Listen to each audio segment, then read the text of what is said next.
Hello, everyone, and welcome to Autism Stories. I'm your host, Doug Bletcher, the founder of Autism Personal Coach. One of the biggest stressors in our lives is when we have to worry about money. When we don't have to worry about money, it certainly improves the quality of our lives. For autistic people, the rates of finding and maintaining employment are certainly not what we want for them to be at because employment initiatives may not be suited for their needs. On this episode of Autism Stories, Andrew Komarow joins us to talk about how self-employment may be a great option for some autistic people, as well as discussing financial planning that works best for their lives. We hope you enjoy today's conversation. Andrew, thanks so much for joining us today. Thank you for having me. Wanted to start out by learning, where does your story in the autistic community begin? Well, on May 1st, 1989, I was born. No, just kidding. In all seriousness, it's only been the past couple years. I was coming to terms with my diagnosis and looking to feel a part of something. Honestly, it's hard to imagine a time where I was not involved with the community, that it encompasses so much of my life every day. It's amazing and challenging at the same time. One thing we have in common is that we're both entrepreneurs. You're the founder of Planning Across the Spectrum, which provides comprehensive financial planning to autistic people or their care teams of those on the spectrum or that have intellectual disabilities to feel financially free and enhance their quality of lives. Why is this mission so important to you? So I've been a financial planner for a decade now, and I like it because I like solving complex problems and helping people. And I always knew that I wanted to do more and give back to a community. However, I never really felt that I had a sense of community. So after diagnosis, all I had was an idea, a name, something I wanted to do. I was very nervous about pivoting my business. But it was something I felt I needed to do. Love being an entrepreneur, helping other entrepreneurs, and really giving back to, a community that needs more help than average and is getting essentially no help. Now, you talked about having the idea, but then moving beyond the idea sometimes can be very frightening for people and kind of stop them in their tracks. Were there some things that helped you to move from idea to creation? So one nice thing is that I had already, it wasn't that different from what I was currently doing. I had, the expertise, the knowledge, the skill set. I had a lot of what was needed already.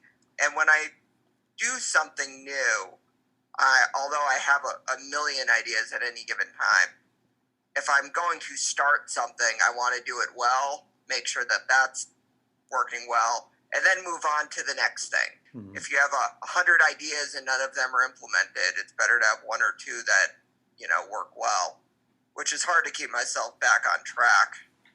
But no, so things evolve, I'm doing things that I never would have expected, even with the thought or the idea. I think being more comfortable and open, especially with myself, really let things forward as well.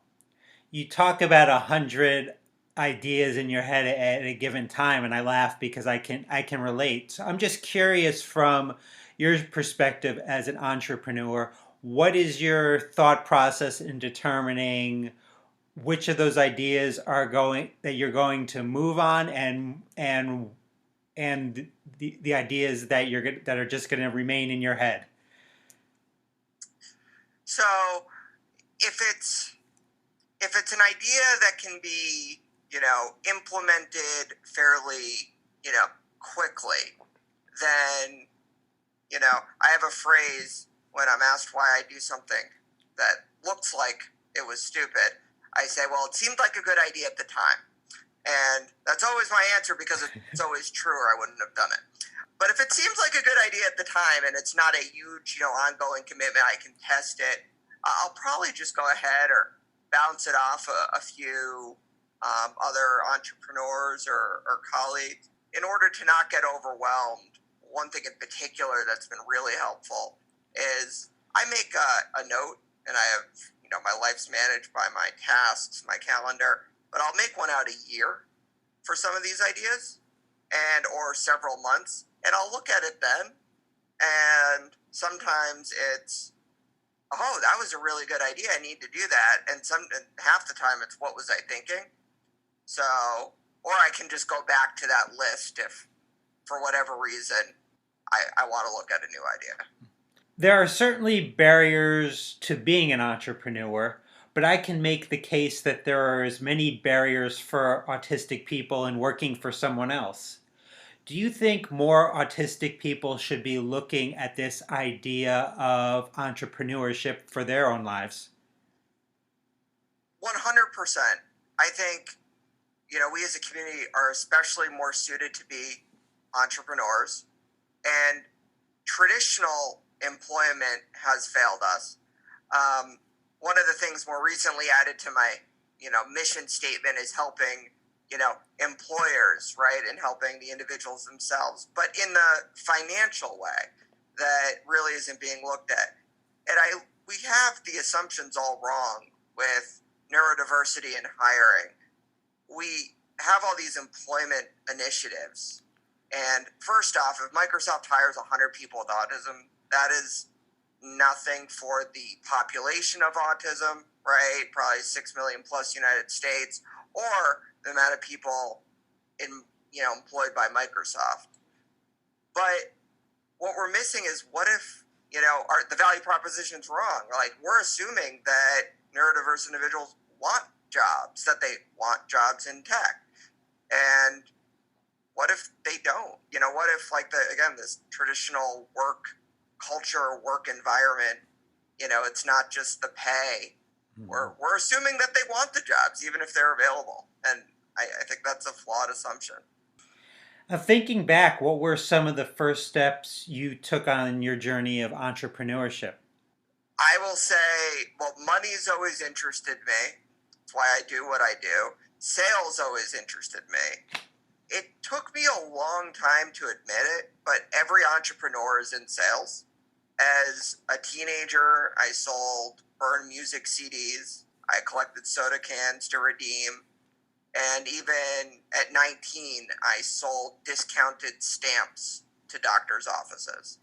So if you believe in what you're doing and you're very knowledgeable about it and you're genuine, I think that goes a long way to starting any business. It can be harder, at first it's a lot of work, but it's very rewarding. So I would say, I think I just have that mindset of always being, an entrepreneur. And, my biggest problem is too many competing ideas, at any given time. So your business is financial planning, and that can certainly be a process that can be very confusing to many. So how do you go about simplifying this process for your clients so they can make the best financial decisions for their lives?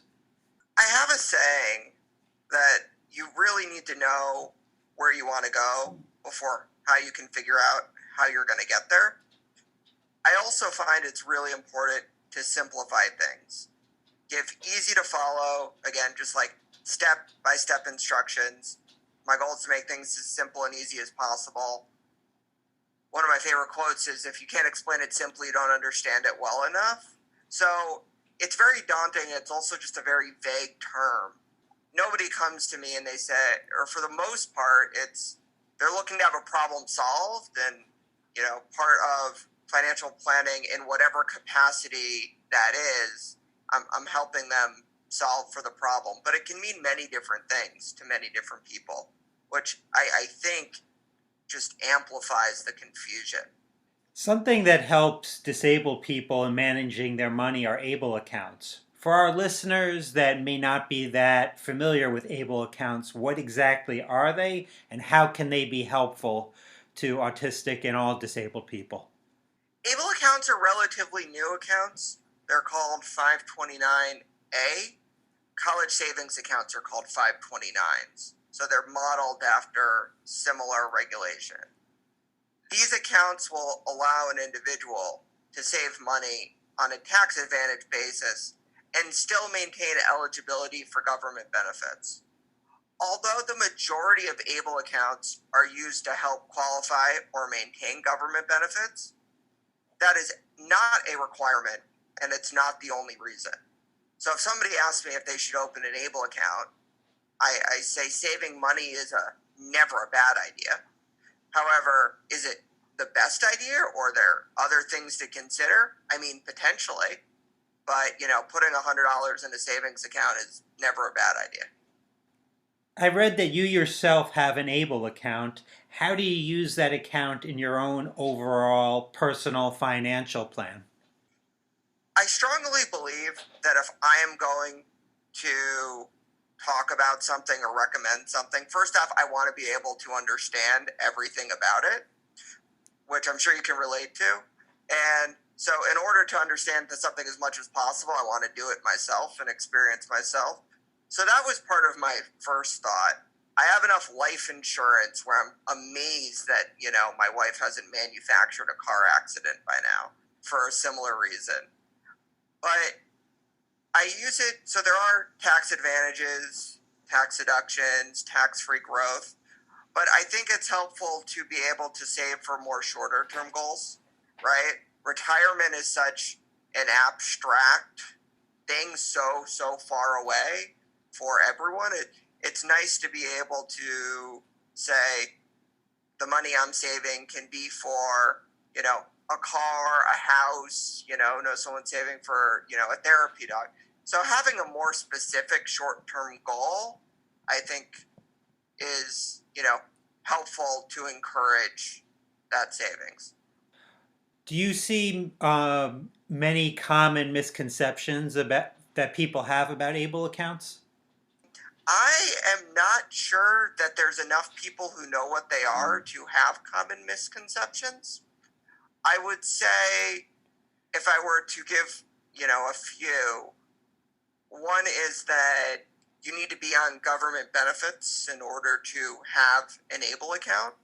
And that is not true. You need to, meet the definition of disability certified by a physician usually.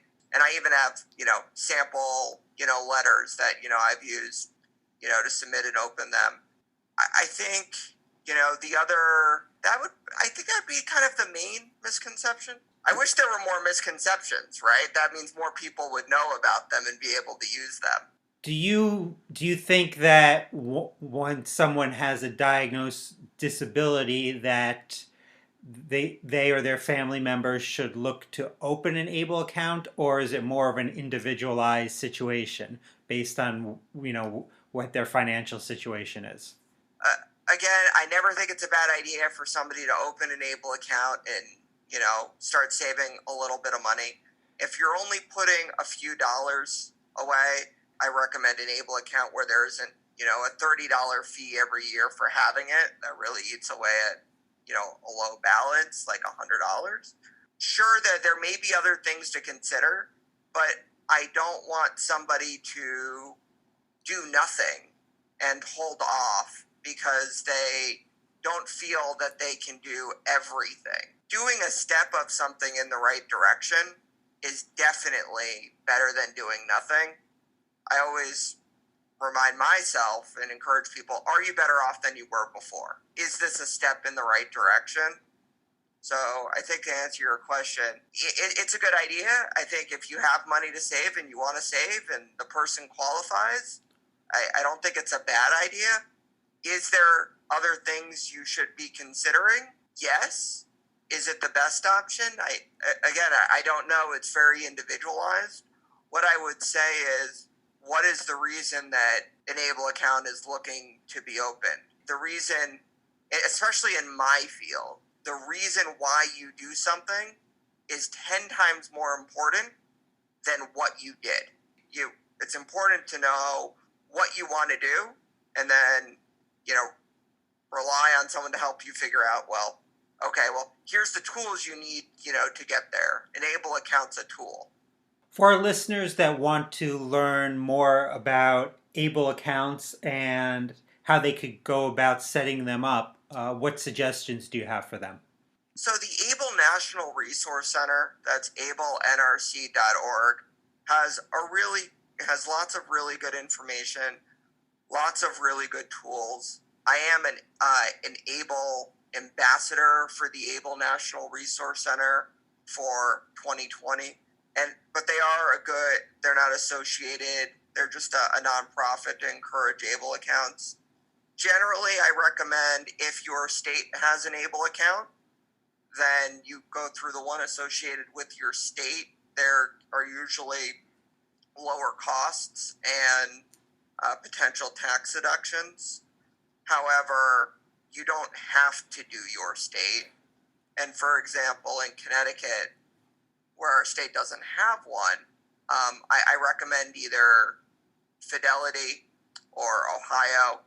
Thinking about making the best financial decisions for our lives in the midst of a pandemic, when making those decisions, it's even more difficult. What advice do you have for autistic people during the pandemic or just about in any financial crisis? Well, I don't know if this question was inspired. I did an article just on this for Autism Spectrum News, because I think it is a very important topic and question. I think the biggest thing to know is that the crisis will end, right? Things will get better, and although it's not helpful when you're out of a job to say, well, I should have saved more, there's still things that you can do. I've found, just a few very simple things, and I know there's a lot more out there, is negotiate, utility bill, cable bills, look at what you're, spending every month, for example. And a lot of times, if you just call and yell at Comcast, they lower the rates. It's actually kind of a hobby of mine. Check your credit score. Everyone should have a credit card when they turn 18, even if you just put Netflix on it and pay it off automatically every month. It affects insurance. It affects not just, buying a home, but it affects jobs. It affects getting an apartment. So, and the biggest factor is length of credit.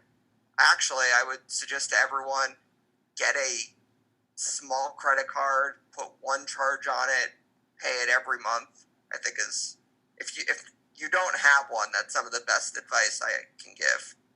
Well, Andrew, I really appreciate your time. Thanks so much for making time today and talking with me. Of course. Thank you.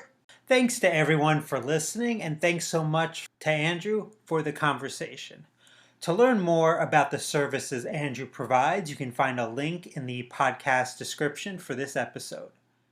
If you would like to be notified about each week's episode of Autism Stories, we suggest you subscribe on your favorite podcast listening platform. We would also appreciate it if you could give us a positive rating and review, as it will help others to learn about Autism Stories.